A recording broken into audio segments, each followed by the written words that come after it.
التيك توكر الجزائرية دي ماتت على اللايف زي ما احنا شايفين كده قدامنا.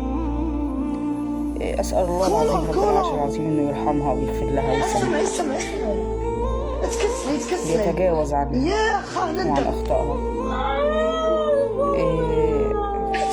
أما إحنا بقى عايزين نتعظ يا جماعة، أنا وكل اللي شافها واللي سمعها عايزين نتعظ، وأنا أولكم عايزين ناخد من الموت عظة، إن اللي بيعيش على شيء بيموت عليه، وإن العمل الصالح عمره أطول من البني آدم.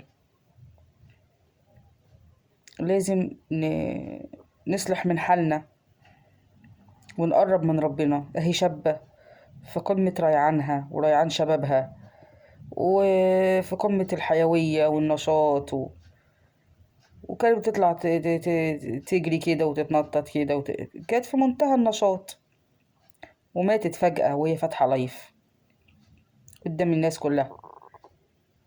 فربنا يرحمها ويغفر لها، واحنا نتعظ وناخد عظة باللي بيحصل ده، ونصلح من حالنا ونرجع إلى الله ونتوب إليه، واللي بيعمل حاجة غلط يستغفر ربنا، لعل ربنا يسامحنا ويغفر لنا ويهدينا إلى صراط المستقيم.